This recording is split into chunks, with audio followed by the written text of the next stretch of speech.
Hello friends, स्वागत है आप सभी का हमारे YouTube चैनल यूके अकेडमी में। मैं ब्रजेश कुमार आज आपके सामने लिब्रे ऑफिस राइटर के नेक्स्ट मेन्यू के बारे में बात करूंगा। अभी तक हम लोगों ने file menu, edit menu, insert menu, view menu के बारे में पढ़ा हुआ है। आज हम बात करेंगे हम लिब्रे ऑफिस राइटर के फॉर्मेट मेन्यू के बारे में कि फॉर्मेट मेन्यू के द्वारा हम क्या क्या काम कर सकते हैं, किन किन चीज़ों का परिवर्तन कर सकते हैं, उसके अंदर कौन कौन सी कमांड्स पाई जाती हैं। आज हम फॉर्मेट मेन्यू के बारे में बात करेंगे। तो आइए देखते हैं। सबसे पहला नंबर है हमारा फॉर्मेट मेन्यू में कुछ इस प्रकार से इमेज होती है उसकी। जब हम भी फॉर्मेट मेन्यू में क्लिक करते हैं तो सबसे पहला ऑप्शन टेक्स्ट होता है, फिर स्पेसिंग, फिर अलाइन, लिस्ट। तो इस प्रकार से इतने सारे ऑप्शन हमें अपने फॉर्मेट मेन्यू में प्राप्त होते हैं जिनके द्वारा हम अपने डॉक्यूमेंट्स की विभिन्न प्रकार के कार्यों को पूर्ण कर सकते हैं। आगे देखते हैं। सबसे पहला नंबर है हमारा टेक्स्ट।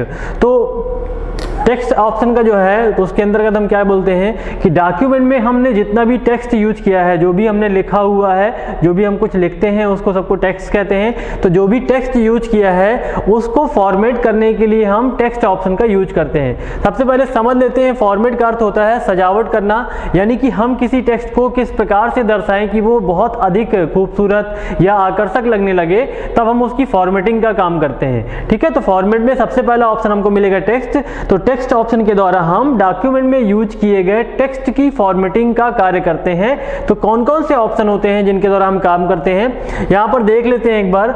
सबसे पहले bold, italic, underline, double underline, strike through, overline. तो ये सारे ऑप्शन हम अपने टेक्स्ट पर फॉर्मेटिंग करने के लिए यूज करते हैं। तो अब देखते हैं इनके द्वारा क्या क्या काम होता है। सबसे पहला नंबर आता है बोल्ड। तो बोल्ड की शॉर्टकट की होती है Ctrl+D। इसका काम है सिलेक्ट किए गए टेक्स्ट को मोटा करने के लिए। मतलब जब हम नॉर्मली टेक्स्ट लिखते हैं तो बिल्कुल सेम साइज का होता है जैसा हम बाकी टेक्स्ट लिखेंगे। यदि हमें उसमें कोई चीज़ हेडिंग या थोड़ा सा अच्छे से प्रदर्शित करनी है तो हम क्या करते हैं, उसको बोल्ड कर देते हैं। तो बोल्ड करने में क्या होता है, टेक्स्ट का जो साइज होता है, जो फॉन्ट होता है, वो थोड़ा सा मोटा हो जाता है और उसका कलर भी थोड़ा सा डार्क हो जाता है। तो टेक्स्ट को मोटा करने के लिए तथा डार्क करने के लिए हम लोग बोल्ड ऑप्शन का यूज करते हैं। उसकी शॉर्टकट की यहां पर दी हुई है Ctrl+B। उसके बाद अगला नंबर हम देखते हैं इटैलिक। तो इटैलिक की शॉर्टकट की होती है Ctrl+I। Ctrl+I का काम होता है जो भी हमने सिलेक्ट किया गया टेक्स्ट है या जिस पर भी हम इटैलिक ऑप्शन का यूज कर रहे हैं वो टेक्स्ट थोड़ा सा तिरछा दिखाई देने लगता है। तिरछा का मतलब वो टेक्स्ट थोड़ा सा आगे की ओर झुका हुआ समझ में आता है। तो इस प्रकार से हम टेक्स्ट को अगर और अधिक सुंदर दिखाना चाहते हैं तो हम उसको इटैलिक का भी यूज कर सकते हैं। अगला नंबर है हमारा अंडरलाइन। यदि हम किसी टेक्स्ट के नीचे कोई लाइन खींचना चाहते हैं, मान लीजिए हमने ये टेक्स्ट लिखा हुआ है और हम इस टेक्स्ट के नीचे एक लाइन खींचना चाहते हैं, यहां पर कुछ इस प्रकार से एक लाइन खींचना चाहते हैं। तो सबसे पहले हम इस टेक्स्ट को सिलेक्ट करेंगे, उसके बाद अंडरलाइन ऑप्शन पर क्लिक करेंगे या इसका शॉर्टकट की है Ctrl+U, उसका यूज करेंगे तो हमारे सिलेक्ट किए गए टेक्स्ट से नीचे एक अंडरलाइन शो होने लगती है।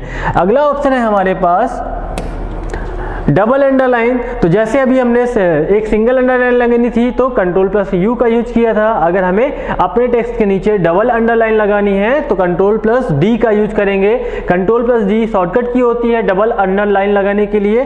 तो किसी भी टेक्स्ट के नीचे यदि हम डबल अंडरलाइन चाहते हैं तो फॉर्मेट मेन्यू में दिए गए डबल अंडरलाइन ऑप्शन को चूज करते हैं या तो फिर उसकी शॉर्टकट की Ctrl+D का यूज करते हैं, जिसका यूज करने के बाद हमारे टेक्स्ट के नीचे डबल अंडरलाइन होने लगती है। उसके बाद नंबर आता है स्ट्रिक थ्रू।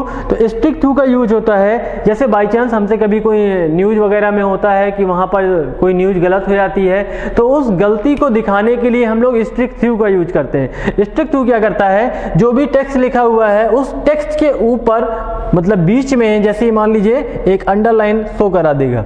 तो यहाँ पर ये शो होता है कि हमने जो भी यहाँ पर टेक्स्ट लिखा था उस पर मिस्टेक थी, तो ये गलती है। इस गलती को दर्शाने के लिए हम लोग स्ट्रिक थ्रू का यूज करते हैं। तो इसका काम होता है सिलेक्ट किए गए टेक्स्ट को बीच से काटने वाली एक लाइन दर्शाने का।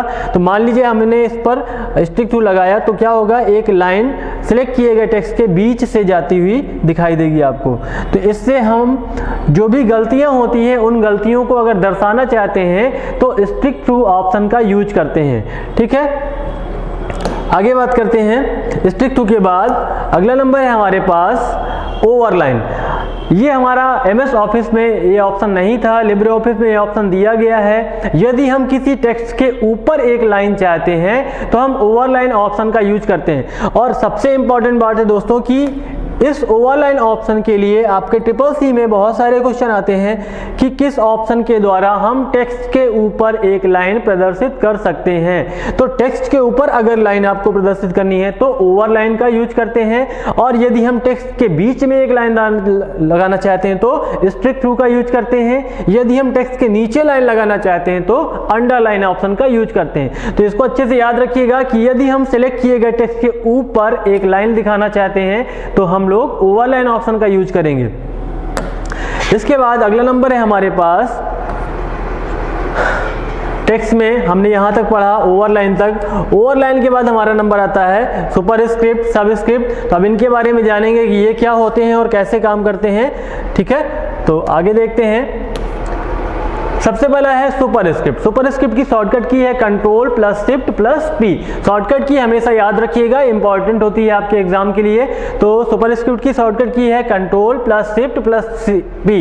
तो सुपरस्क्रिप्ट का यूज किया जाता है सिलेक्ट किए गए टेक्स्ट को सामान्य टेक्स्ट की अपेक्षा थोड़ा छोटा तथा बेस लाइन में ऊपर की तरफ दर्शाने के लिए। ठीक है, मतलब जैसे आपको यहाँ पर एक फॉर्मूला लिखा हुआ है A² + B², इस प्रकार से कुछ लिखना है आपको। तो यहाँ पर आप देख रहे होंगे कि ये 2 है, ये क्या है, जो हमारा नॉर्मल टेक्स्ट है उससे थोड़ा छोटा भी है और बेस लाइन में ऊपर की ओर उठा हुआ भी है। तो इस प्रकार से जब हम टेक्स्ट को लिखना चाहते हैं क्या कि साइज में छोटा होना चाहिए और बेस लाइन से थोड़ा ऊपर की ओर होना चाहिए, तब हम लोग सुपरस्क्रिप्ट ऑप्शन का यूज करते हैं। ठीक उसी प्रकार से दूसरा होता है हमारा सबस्क्रिप्ट। सबस्क्रिप्ट में जो सिलेक्ट किया गया टेक्स्ट होता है वो बेस लाइन से नीचे होता है और साइज में थोड़ा सा छोटा होता है। ये जो आप देख रहे हैं, जो भी हम लोग केमिस्ट्री के फॉर्मूले यूज करते हैं जैसे H2SO4 या HO2, तो उसमें हम लोग यूज करते हैं कि जो 2 होता है, ये 4 होता है, ये कहाँ होता है, बेस लाइन से नीचे की तरफ दर्शाया जाता है।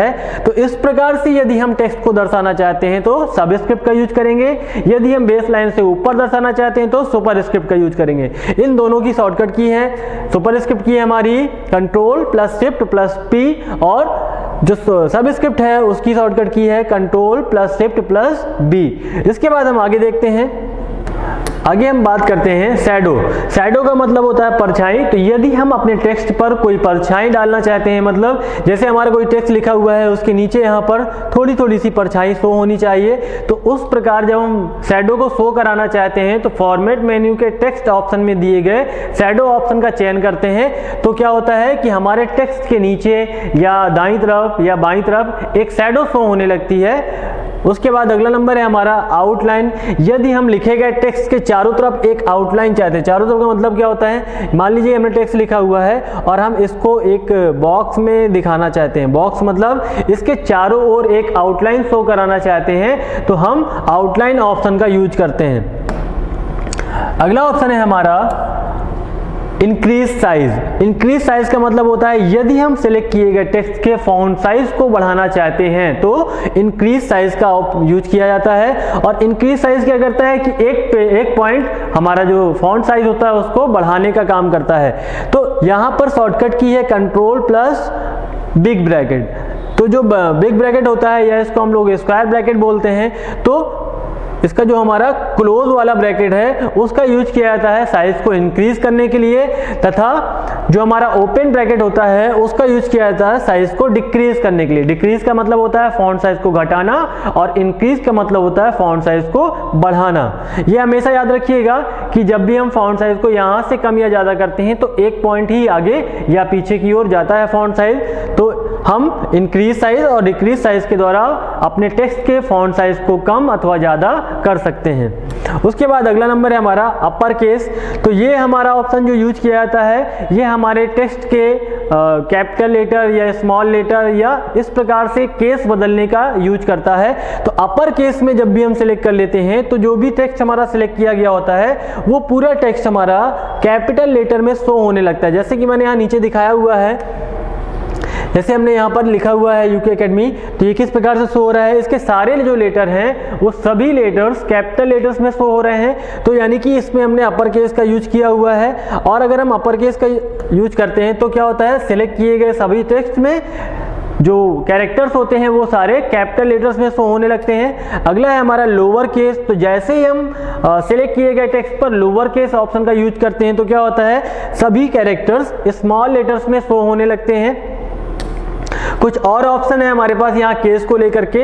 तो अगला ऑप्शन है हमारा साइकिल केस। साइकिल केस की जो हमारी शॉर्टकट की है वो शिफ्ट प्लस F3 है। यहाँ पर क्या है, यह विकल्प क्या होता था, MS वर्ड में चेंज केस के रूप में आता था। चेंज केस में हमारे पास कई सारे ऑप्शंस होते थे, कई प्रकार के हमारे पास केस होते थे, जैसे अपर केस हो गया, लोअर केस हो गया, कैपिटलाइज ईच वर्ड हो गया, टॉगल केस हो गया, सेंटेंस केस हो गया। तो इस प्रकार के ऑप्शन यहाँ पर साइकिल केस में मिलेंगे। तो हम रैंडमली किसी एक केस को या किसी अदर केस को चूज कर सकते हैं यहाँ पर आप। उसके बाद यहाँ पर अगला है सेंटेंस केस। सेम वही काम है, आपको अगर अपने टेक्स्ट को एक सामान्य सेंटेंस की तरह शो कराना है कि जैसे हम सेंटेंस लिखते हैं अंग्रेजी में, तो अंग्रेजी में जब सेंटेंस लिखा जाता है तो क्या होता है, किसी भी लाइन का या किसी भी सेंटेंस का पहला कैरेक्टर कैपिटल होता है, उसके बाद उस लाइन के सारे अदर जो भी कैरेक्टर्स होते हैं वो स्मॉल लेटर्स में होते हैं। जब हम सेंटेंस केस चूज करते हैं तो क्या होता है, लाइन का पहला कैरेक्टर हमारा कैपिटल हो जाता है और अदर सारे कैरेक्टर्स हमारे स्मॉल लेटर में शो होने लगते हैं। उसके बाद अगला है हमारा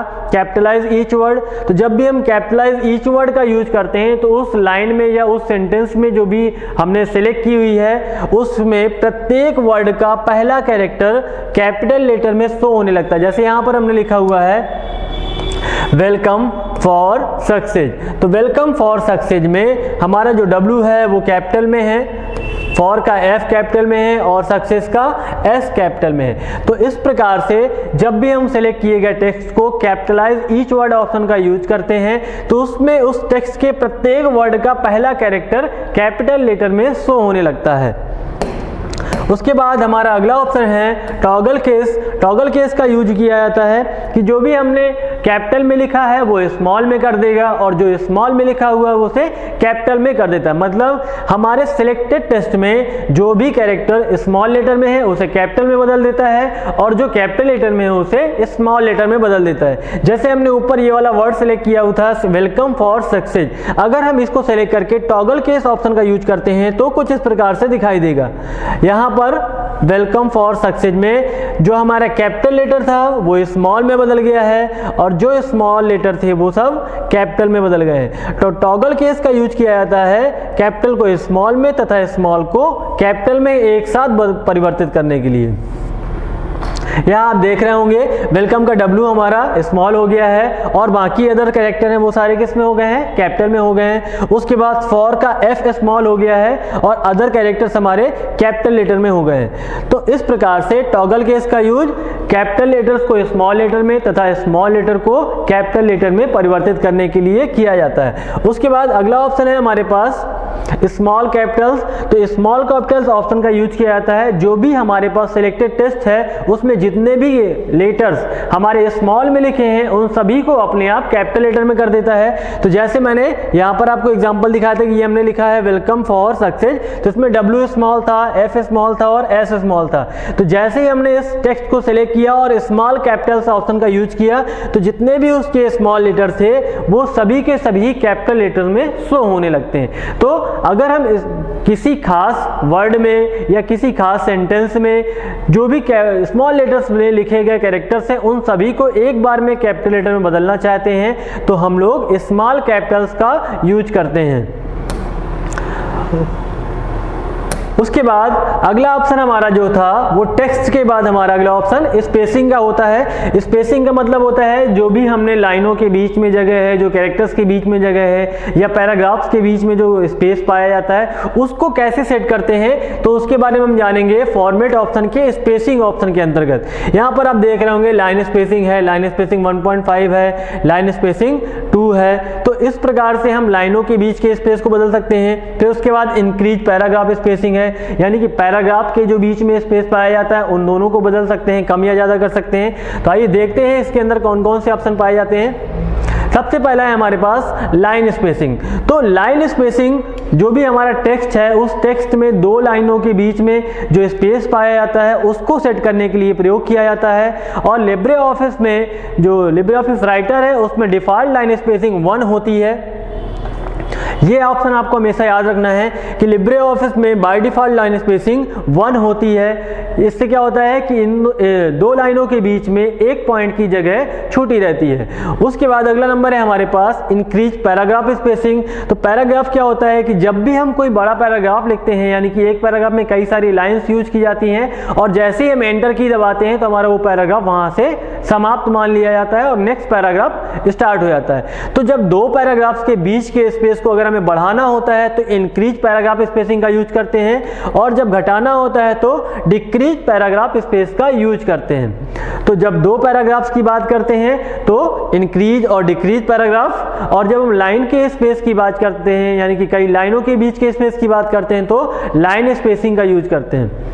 उसके बाद आगे देखते हैं इंक्रीज इंडेंट और डिक्रीज इंडेंट। सबसे पहले आपको इसको समझना है तो इसके लिए आपको इंडेंट के बारे में पता होना चाहिए कि इंडेंट क्या होता है। तो आइए हम बात करते हैं इंडेंट क्या होता है। जब भी हम लोग वर्ड में हो गया या लिब्रे ऑफिस राइटर में हो गया मैटर को टाइप करते हैं तो टाइप करने से पहले क्या होता है, आपने गौर किया होगा कि किनारे वो कम से कम 1 इंच की जगह छोड़ के रखता है। ठीक है, तो वो 1 इंच की जो जगह होती है उसको हम लोग मार्जिन बोलते हैं। क्या बोलते हैं? मार्जिन बोलते हैं। मार्जिन के बाद जब हम टेक्स्ट लिखना चालू करते हैं तो हम लोग की आदत होती है कि हम कुछ और जगह एक्स्ट्रा छोड़ देते हैं। जब भी पैराग्राफ को चालू करते हैं तो बीच में एक गैप रख देते हैं, यानी कि फर्स्ट लाइन में जो हमने गैप छोड़ा है। तो मार्जिन और पैराग्राफ का जो टेक्स्ट होता है इसके बीच में जो स्पेस छोड़ा जाता है इसको हम लोग इंडेंट बोलते हैं। तो इंक्रीज इंडेंट से क्या होता है कि पैराग्राफ जो हमारा लिखा होता है उसको राइट साइड में खिसका दिया जाता है। तो उससे क्या होता है, जो मार्जिन और टेक्स्ट के बीच का जो स्पेस होता है वो बढ़ जाता है, इसलिए उसको कहते हैं इंक्रीज इंडेंट। और डिक्रीज इंडेंट में क्या करता है, पैराग्राफ और मार्जिन के बीच के स्पेस को कम किया जाता है, यानी कि पैराग्राफ को बाईं ओर खिसकाया जाता है, तो उसको बोलते हैं हम लोग डिक्रीज इंडेंट। तो सबसे बड़ी बात हमने गौर की कि इंडेंट क्या होता है, मार्जिन और जो टेक्स्ट है उसके बीच का जो स्पेस होता है उसको हम लोग इंडेंट कहते हैं। यदि हम उस स्पेस को बढ़ाना चाहते हैं तो इंक्रीज इंडेंट का यूज करते हैं और यदि घटाना चाहते हैं तो डिक्रीज इंडेंट का यूज करते हैं। उसके बाद अगला ऑप्शन हमारा आता है अलाइनमेंट। तो अलाइनमेंट यहाँ बात करते हैं, अलाइनमेंट क्या होता है। अलाइनमेंट का यूज किया जाता है जो भी हमने टेक्स्ट पेज पर लिखना है वो टेक्स्ट हमारा किस प्रकार से शो होगा, बाईं तरफ से कैसा दिखाई देगा, दाईं तरफ से कैसा दिखाई देगा, या दोनों तरफ से बराबर दिखाई देगा, या जो भी हम टेक्स्ट का लिखना आरंभ करते हैं वो सेंटर से लिखना आरंभ करेगा या बाईं तरफ से या दाईं तरफ से। ठीक है, तो इसका हम लोग जो भी सेटिंग करते हैं तो वो अलाइन ऑप्शन के द्वारा करते हैं। तो अलाइनमेंट को सेट करने के लिए अलाइन ऑप्शन का यूज किया जाता है। में इतने ऑप्शंस होते हैं, लेफ्ट, सेंटर, राइट और जस्टिफाई।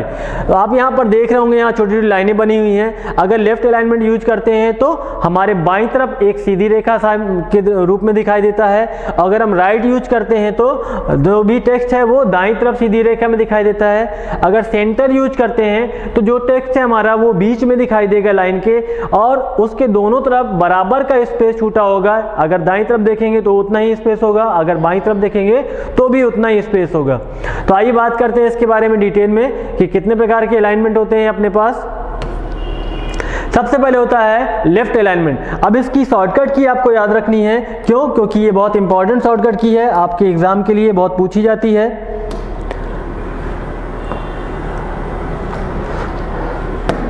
लेफ्ट अलाइनमेंट की शॉर्टकट की होती है Ctrl+L।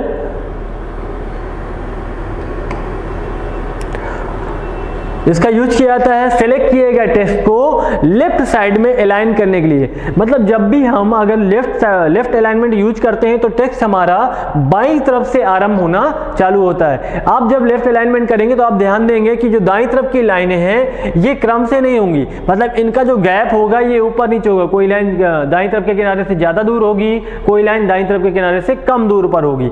तो जब हम लेफ्ट का यूज करते हैं तो सभी लाइनें बाएं किनारे पर एक बराबर सीधी रेखा में दिखाई देती हैं, लेकिन दाएं किनारे पर वही असमान रूप से असमान स्पेस, यानी कि जो एक बराबर का स्पेस होता है वो दाईं तरफ नहीं दिखाई देता है, और बाईं तरफ पूरे टेक्स्ट पर एक समान स्पेस दिखाई देता है। उसके बाद अगला है हमारे पास राइट अलाइनमेंट। अगला सेंटर अलाइनमेंट। सेंटर की जो शॉर्टकट की होती है कंट्रोल प्लस ई होती है, ये बहुत इंपॉर्टेंट है क्योंकि कई लोग यहाँ पर क्या करते हैं, इसका जो नाम होता है कंट्रोल प्लस, जैसे लेफ्ट है तो एल ले लिया, अगर सेंटर है तो सी का यूज कर लेते हैं, तो सी का यूज किया जाता है कंट्रोल प्लस सी का कॉपी करने के लिए, इसलिए यहाँ पर यूज किया गया है जो शॉर्टकट है वो क्या है, कंट्रोल प्लस ई। ये कई बार पूछा जाता है और बहुत ज़्यादा पूछा जाता है कि हम अपने अगर डॉक्यूमेंट में जो टेक्स्ट है उसको सेंटर अलाइन करना चाहते हैं तो किस शॉर्टकट की का यूज करते हैं, तो हमारे लिए इंपॉर्टेंट है कंट्रोल प्लस ई का यूज किया जाता है अपने टेक्स्ट को सेंटर अलाइन करने के लिए। ठीक है, तो जब भी हम सेंटर अलाइन कर देते हैं तो हमेशा हमारा डॉक्यूमेंट कहाँ से चालू होता है, पेज पर बीच से चालू होता है। मतलब पेज में जो लाइन हम स्टार्ट करेंगे टाइप करना, तो जो भी कैरेक्टर है वो बीच से लिखना चालू होगा। मान लीजिए हमें कुछ भी लिखना है तो वो बीच में ही लिखेगा। ठीक, उसके बाद जब लिख देंगे तो ये टेक्स्ट अपने आप यहाँ पर एडजस्ट हो जाएगा कि जैसे एक वर्ड लिखा है तो वो एक वर्ड हमको सेंटर पे ही दिखाई देगा। लिखना चालू करते हैं तो वो अपने आप जो हमारा हाइलाइटर होता है या जो हम बोल सकते हैं जो इंसर्शन पॉइंट होता है वो अपने आप अपनी दूरी को एडजस्ट करता रहता है कि टेक्स्ट हमारा जब सेंटर अलाइन किया जाए तो ये दाईं ओर भी उतना ही गैप रखेगा जितना कि ये बाईं ओर रखेगा। मतलब जो सेंटर अलाइन टेक्स्ट होता है उसमें प्रत्येक लाइन दोनों किनारों से समान दूरी पर स्थित होती है। मतलब इन दोनों के जो दोनों किनारों से जो गैप होता है वो एक जैसा होता है, लगभग एक समान गैप होता है सेंटर अलाइनमेंट। अगला है हमारे पास राइट अलाइनमेंट। तो राइट अलाइनमेंट में क्या होता है कि जब भी हम टेक्स्ट को राइट अलाइन कर देते हैं तो वो दाएं किनारे पर एक समान सीधी रेखा में दिखाई देता है, लेकिन बाएं किनारे पर जो उसका स्पेस होता है किनारे से वो अव्यवस्थित होता है। मतलब किसी लाइन में ज़्यादा स्पेस होगा और किसी लाइन में कम स्पेस होगा। उसके बाद अगला हम बात करते हैं जस्टिफाई अलाइनमेंट। तो जस्टिफाई अलाइनमेंट में यूज किया जाता है, ये क्या करता है, जो भी पैराग्राफ में टेक्स्ट लिखा हुआ है उन टेक्स्ट के उन जो वर्ड्स होते हैं वर्ड के स्पेस को कम ज़्यादा कर देता है और उस स्पेस को कम या ज़्यादा करके वो क्या करता है, लाइन जो टेक्स्ट होता है वो दोनों किनारों पर एक बराबर सीधी रेखा में शो होने लगता है। तो सबसे ज़्यादा हम जब भी डॉक्यूमेंट बनाते हैं तो सबसे ज़्यादा जस्टिफाई का यूज करते हैं। क्यों? क्योंकि जस्टिफाई का जब यूज करते हैं तो हमारा टेक्स्ट दोनों किनारों पर बराबर सा शो होता है, तो वो ज़्यादा व्यवस्थित और ज़्यादा आकर्षक लगता है। तो अधिकतर जब भी हम अपने टेक्स्ट को दोनों किनारों पर बराबर एक समान सीधी रेखा में शो कराना चाहते हैं तो जस्टिफाई अलाइनमेंट का यूज करते हैं और इसकी शॉर्टकट की कंट्रोल प्लस जे होती है। उसके बाद अब हम टॉप की बात करते हैं। तो जब भी हम किसी ऑब्जेक्ट को, ऑब्जेक्ट मतलब देखिए यहाँ टेक्स्ट की बात नहीं हो रही, यहाँ पर किसकी बात हो रही है, ऑब्जेक्ट की। ऑब्जेक्ट क्या चीज होती है, यहाँ पर बात हो रही है ऑब्जेक्ट की। ऑब्जेक्ट का मतलब होता है जब हम अपने डॉक्यूमेंट में टेक्स्ट के अतिरिक्त कोई इमेज फाइल या कुछ और लगाना चाहते हैं, मान लीजिए कोई क्लिप आर्ट लगाना चाहते हैं या कोई शेप लगाना चाहते हैं, तो जब हम शेप वगैरह यूज करते हैं तो उसको अलाइनमेंट, उसके अलाइनमेंट में ऑप्शन बढ़ जाते हैं। क्यों बढ़ जाते हैं? क्योंकि हम उसको वर्टिकली भी अलाइन कर सकते हैं, मतलब हम उसको ऊपर से नीचे की ओर भी अलाइन कर सकते हैं। दाएं से बाएं सेंटर तो कर ही सकते हैं, लेकिन साथ ही हम उसको टॉप टू बॉटम भी अलाइन कर सकते हैं कि हमारा जो ऑब्जेक्ट है, जो भी इमेज हमने लगाई है, वो ऊपर से कहाँ पर रहेगी या नीचे से कहां पर रहेगी। तो उसके लिए हम लोग यहां पर कुछ स्पेशल अलाइनमेंट पाए जाते हैं। सबसे पहला होता है टॉप अलाइनमेंट। तो किसी ऑब्जेक्ट को एंकर पॉइंट के ऊपर, एंकर पॉइंट मतलब जो हमारा इंसर्शन, और जब हम सेंटर अलाइनमेंट का यूज करते हैं तो वो जो हमारा ऑब्जेक्ट होता है वो जो एंकर पॉइंट है उसके बीच में सेट हो जाता है। मतलब यदि हम ऊपर की ओर कोई ऑब्जेक्ट लगाना चाहते हैं तो टॉप का यूज करते हैं, अगर हम बीच में लगाना चाहते हैं तो सेंटर का यूज करते हैं, और यदि हम अपने ऑब्जेक्ट को नीचे की ओर लगाना चाहते हैं तो बॉटम का यूज करते हैं। तो यहां पर मैंने बताया कि अलाइनमेंट, अगर हम टेक्स्ट की बात करते हैं तो उसके हमारे पास 4 अलाइनमेंट है, लेफ्ट, सेंटर, राइट और जस्टिफाई। लेकिन यदि हम ऑब्जेक्ट का यूज करते हैं, ऑब्जेक्ट मतलब कोई इमेज है या कोई शेप है या क्लिप आर्ट इमेज है, उसे अगर हम यूज करते हैं तो उसके लिए हमारे पास 3 ऑप्शन बढ़ जाते हैं, टॉप, सेंटर और बॉटम। टॉप, सेंटर और बॉटम वर्टिकली अलाइन करने का यूज किया जाता है, मतलब ऊपर से नीचे की ओर हम अपने ऑब्जेक्ट को कहां रखना चाहते हैं, टॉप में रखना चाहते हैं या सेंटर में रखना चाहते हैं या बॉटम में रखना चाहते हैं। ठीक है, उसके बाद अब आगे देखते हैं अलाइनमेंट के बाद अगला नंबर है हमारे पास लिस्ट। यदि हम अपने डॉक्यूमेंट में लिस्ट का यूज करना चाहते हैं, लिस्ट मतलब नंबर्ड लिस्ट, जैसे मैंने यहाँ पर दे रखा है कि ये 4 नंबर है, उसके बाद अगला ऑप्शन आएगा इसके बाद जैसे यहाँ है ये इस लिस्ट के अंदर हमारा ए है, फिर अगला हमारा बी है। तो इस प्रकार से जब हम लिस्ट बनाना चाहते हैं तो हम लिस्ट ऑप्शन का यूज करते हैं। तो इसमें निम्नलिखित ऑप्शन है। सबसे पहला ऑप्शन है हमारा बुलेटेड लिस्ट। इसकी भी शॉर्टकट की होती है शिफ्ट प्लस F12। जब भी हम बुलेटेड लिस्ट का यूज करते हैं तो हम क्या यूज करते हैं, शिफ्ट प्लस F12 का यूज किया जाता है। अब यहाँ अंतर क्या होता है, देखिए दो प्रकार की लिस्ट होती है, एक होती है नंबर्ड और दूसरी होती है बुलेटेड। तो बुलेटेड लिस्ट में क्या होता है कि जैसे यहाँ पर हमारा सीक्वेंस में नंबर पड़ा हुआ है ABCD या 1 2 3 4, तो बुलेटेड लिस्ट में नंबर्स नहीं आते हैं, स्पेशल चिन्ह आते हैं। जैसे आप लोगों ने कई बार देखा होगा इस प्रकार के कुछ चिन्ह बने रहते हैं, ऐसे कुछ चिन्ह बने रहेंगे या स्टार बना होगा, ठीक है। तो इस प्रकार से कोई भी स्पेशल चिन्ह जिसे हम बुलेट के रूप में अपनी लिस्ट में यूज करते हैं तो हम बुलेटेड लिस्ट का यूज करते हैं। वहां पर आपको कई सारे ऑप्शन प्राप्त होते हैं बुलेट्स बनाने के लिए या जिन बुलेट्स को आप सिलेक्ट करना चाहते हैं। उसके बाद अगला नंबर है हमारे पास नंबर्ड लिस्ट। मैंने अभी बताया आपको कि दो प्रकार की लिस्ट होती है, एक होती है बुलेटेड और दूसरी होती है नंबर्ड। तो बुलेटेड लिस्ट के लिए शिफ्ट प्लस F12 है और नंबर्ड लिस्ट के लिए केवल F12 है। ये ऑप्शन कई बार पूछा गया आपके एग्जाम में कि यदि हम लिस्ट बनाना चाहते हैं तो किस ऑप्शन का यूज करते हैं। तो वहां पर ऑप्शन में आपको या तो F12 मिलेगा या तो शिफ्ट F12 मिलता है। तो आपको अच्छे से पढ़ना है कि अगर हम बुलेटेड लिस्ट बनाना चाहते हैं तो शिफ्ट के साथ F12, और अगर हम नंबर्ड लिस्ट बनाना चाहते हैं तो केवल F12 का यूज करते हैं। अगला ऑप्शन है हमारे पास मूव डाउन। तो यदि हम अपने किसी लाइन या पैराग्राफ को नीचे की ओर ले जाना चाहते हैं तो मूव डाउन का यूज करेंगे, और यदि ऊपर की ओर ले जाना चाहते हैं तो मूव अप का यूज करते हैं। और मूव डाउन की शॉर्टकट की होती है control plus alt plus down key, और अप की होती है control plus alt plus up key. तो ये जो दोनों ऑप्शन है ये हमारे पैराग्राफ को जो भी हमने सेलेक्ट किया हुआ या हम वर्तमान में जिस पैराग्राफ में या जिस लाइन में होते हैं उसे ऊपर या नीचे की ओर ले जाने का काम करता है। और उसके बाद अगला है हमारा क्लोन फॉर्मेटिंग। ये भी बहुत इंपॉर्टेंट क्वेश्चन है, इसको भी आप अच्छे से समझ लीजिए क्या होता है, कई बार पूछा गया है आपके एग्जाम में।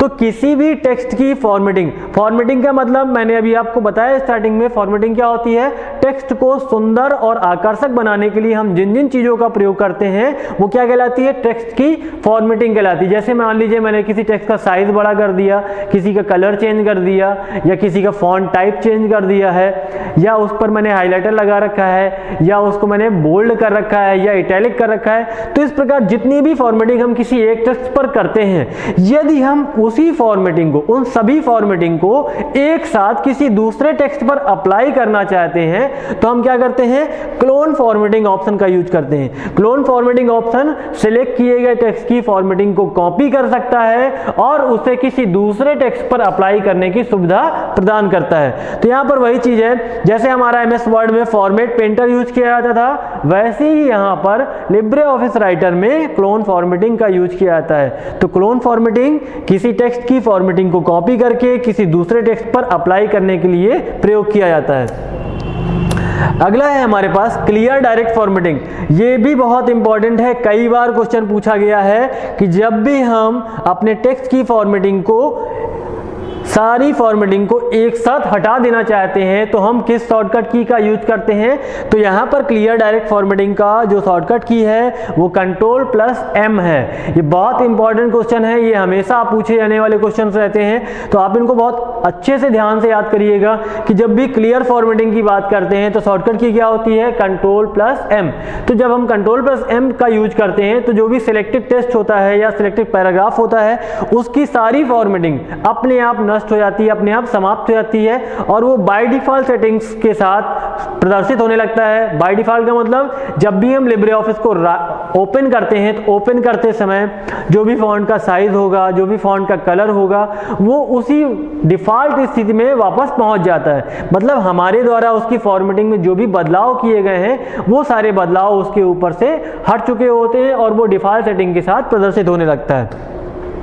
तो क्लियर डायरेक्ट फॉर्मेटिंग शॉर्टकट की है कंट्रोल प्लस M, इसका यूज किया जाता है फॉर्मेटिंग को समाप्त करने के लिए। अगला ऑप्शन है हमारे पास कैरेक्टर। तो इस ऑप्शन पर क्लिक करने पर क्या होता है, कैरेक्टर नामक एक डायलॉग बॉक्स खुल जाता है। अब कैरेक्टर नामक क्यों खुलता है, क्योंकि जब भी हम टेक्स्ट की बात करते हैं तो टेक्स्ट में हम क्या यूज करते हैं, कैरेक्टर्स का ही यूज करते हैं। कैरेक्टर से हमारा वर्ड बनता है, वर्ड से हमारे सेंटेंस बनते हैं, सेंटेंस से हमारे पैराग्राफ बनते हैं, और पैराग्राफ से हमारे लेसन बनते हैं और लेसन से हमारे डॉक्यूमेंट बनते हैं। तो जब भी किसी कैरेक्टर के हम फॉन्ट साइज को या फॉन्ट टाइप को या फॉन्ट स्टाइल को परिवर्तित करना चाहते हैं तो कैरेक्टर ऑप्शन पर क्लिक करते हैं। तो जैसे ही हम कैरेक्टर ऑप्शन पर क्लिक करेंगे तो एक कैरेक्टर का नाम का एक डायलॉग बॉक्स शो होने लगता है। उस डायलॉग बॉक्स में फॉन्ट टाइप, फॉन्ट साइज तथा फॉन्ट स्टाइल इत्यादि के ऑप्शन दिए होते हैं, जहां से हम अपने टेक्स्ट की फॉन्ट टाइप, फॉन्ट साइज तथा फॉन्ट की स्टाइल को परिवर्तित कर सकते हैं। उसके बाद दूसरा नंबर हमारे पास पैराग्राफ। तो जब भी हम किसी पैराग्राफ की सेटिंग को बदलना चाहते हैं तो हम पैराग्राफ ऑप्शन का यूज कर सकते हैं। तो पैराग्राफ ऑप्शन यूज करेंगे तो एक पैराग्राफ का डायलॉग बॉक्स खुल के आएगा। उस पर भी हम इंडेंट, स्पेसिंग, अलाइनमेंट, टैब ये सब ऑप्शंस को परिवर्तित कर सकते हैं। मतलब अभी तक जो हम पढ़ रहे थे तो हम डायरेक्ट यहां पर बदल रहे थे। यदि हम पैराग्राफ ऑप्शन का यूज करेंगे तो हम एक डायलॉग बॉक्स ओपन हो जाएगा और उस डायलॉग बॉक्स की सहायता से भी हम उन सारी सेटिंग्स को परिवर्तित कर सकते हैं। अगला है हमारा बुलेट एंड नंबरिंग। तो अभी हमने लिस्ट में पढ़ा था कि बुलेट एंड नंबरिंग किस प्रकार से बनाई जाती है। तो अगर हम यहां से यूज करना चाहें तो यहां से भी यूज कर सकते हैं। जब भी हम नंबर्ड या बुलेटेड लिस्ट बनाना चाहते हैं तो यहां से भी यूज कर सकते हैं, और जो हमने अभी पीछे ऑप्शन पढ़ा था लिस्ट वाला, वहां से भी हम लिस्ट को क्रिएट कर सकते हैं। अगला है हमारा पेज। तो इस ऑप्शन के द्वारा हम अपने पेज की सेटिंग बदल सकते हैं। तो पेज की सेटिंग का मतलब क्या होता है, पेज साइज। तो पेज साइज की अगर बात करते हैं तो हम अपने डॉक्यूमेंट का पेज साइज हमेशा वो रखते हैं जिस प्रकार के पेपर साइज में हमें अपने डॉक्यूमेंट को प्रिंट करना होता है। जैसे आप यूज करना चाहते हैं, आप A4 पर प्रिंट लेना चाहते हैं और यदि आपने उसको A3 पर बना दिया है तो आपका क्या होगा, जो टेक्स्ट मैटर है वो कट जाएगा। क्यों कट जाएगा, क्योंकि A3 जो पेज साइज होता है वो बड़ा होता है और A4 जो पेज साइज होता है वो छोटा होता है। तो अगर आपने बनाया A3 पर है और पेपर में जो प्रिंटर में पेपर लगा हुआ है उसका साइज A4 है, तो आप स्वयं सोचिए कि अगर आपने A3 पे बनाया हुआ है मैटर तो वो ज़्यादा साइज पर होगा, लेकिन जब प्रिंटर प्रिंट करेगा तो उसका साइज वहाँ पर उसको कम पड़ जाएगा। क्यों, क्योंकि A4 का साइज कम होता है। तो अधिकांश हम जो पेज साइज होता है वो उसी टाइप का या उसी साइज का लेते हैं जिस साइज पर हमें उसे पेपर में प्रिंट चाहिए होता है। डिफॉल्ट जो पेज साइज होता है वो लेटर लगा होता है। लेटर साइज हमारा सबसे छोटा होता है तो वो लगा होता है। दूसरा नंबर है हमारा ओरिएंटेशन। तो ओरिएंटेशन का मतलब होता है कि जो पेज है वो हमारा स्क्रीन पर किस प्रकार से दिखाई देगा। तो ओरिएंटेशन दो होते हैं, एक होता है लैंडस्केप और दूसरा होता है पोर्ट्रेट। तो लैंडस्केप में क्या होता है कि पेज की चौड़ाई ज्यादा होती है और ऊंचाई कम होती है, और जैसे हम इसको पोर्ट्रेट में लगा देते हैं तो क्या होता है, चौड़ाई कम हो जाती है और ऊंचाई बढ़ जाती है।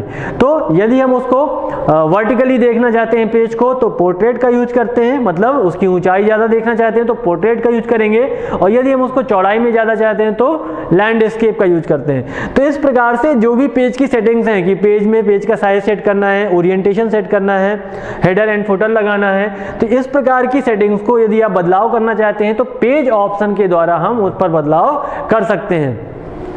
उसके बाद अगला है हमारा टाइटल पेज। तो जब भी हम कोई नया डॉक्यूमेंट बनाना चाहते हैं तो हम उसके प्रारंभ में एक टाइटल पेज बनाते हैं जिस पर हम अपने डॉक्यूमेंट्स के जो भी इंफॉर्मेशन है कि हमने जो भी डॉक्यूमेंट बनाया है उसका सब्जेक्ट क्या है, उसका ऑथर कौन है, इसको कब लिखा जा रहा है, ये सारे इंफॉर्मेशन हम टाइटल पेज में दे सकते हैं। और टाइटल पेज में कई सारे ग्राफिक्स भी होते हैं, तो उस प्रकार से हमको यहाँ पर टाइटल पेज का जो सेट करने का ऑप्शन है वो टाइटल पेज ऑप्शन पर प्राप्त हो जाता है। कई सारे पहले से बने हुए टेम्पलेट फाइल्स होती हैं कि कुछ आपके पास पहले से डिजाइन की हुई टाइटल पेज होते हैं, आप उनका भी यूज कर सकते हैं, या आप अपना स्वयं का एक नया टाइटल पेज क्रिएट भी कर सकते हैं।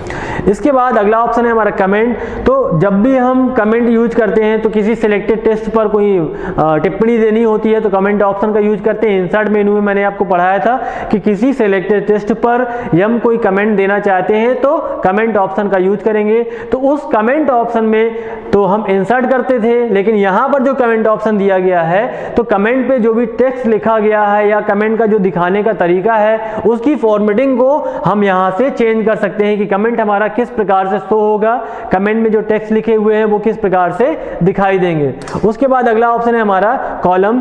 तो यदि हम अपने पेज पर जो भी टेक्स्ट लिखा हुआ है उसे अलग अलग कॉलम्स में डिवाइड करना चाहते हैं, ये जो कॉलम डिवाइड होते हैं तो इनमें लाइन नहीं खींची होती है। आप लोग जैसे न्यूज़पेपर देखते हैं तो न्यूज़पेपर में एक हेडिंग हेडिंग ऊपर ऐसे लिखी होती है और बाकी की न्यूज़ जो होती है वो कॉलम्स में डिवाइड होती है। मतलब आप पहले पढ़ते हुए यहाँ तक आते हो, फिर यहाँ से यहाँ आ जाते हो, ऐसे डिवाइड रहता है, कई कॉलम्स में आपकी न्यूज़ डिवाइड रहती है। तो उस प्रकार से जब हम अपने टेक्स्ट को डिवाइड करना चाहते हैं तो कॉलम्स ऑप्शन का यूज करते हैं। तो क्या होता है, पेज को कई कॉलम्स में बांट देता है और आप अपना टेक्स्ट उन अलग अलग कॉलम्स में व्यवस्थित कर पाते हैं। उसके बाद अगला ऑप्शन है हमारे पास वाटरमार्क। तो वाटरमार्क का यूज किया जाता है पेज के बैकग्राउंड में ट्रांसपेरेंट रूप से कुछ भी आपको टेक्स्ट लिखना है या कोई इमेज यूज करनी है, या आप लोगों ने लेटर पैड देखे होंगे। तो लेटर पैड में क्या होता है कि जो भी संस्था का नाम होता है वो पीछे लिखा होता है, बैकग्राउंड में लिखा होता है, आप पेज पर अपने आप पहले से शो हो रहा होता है। तो उस प्रकार से जब आप कोई टेक्स्ट या इमेज अपने पेज पर लगाना चाहते हैं तो आप वाटरमार्क का यूज कर सकते हैं।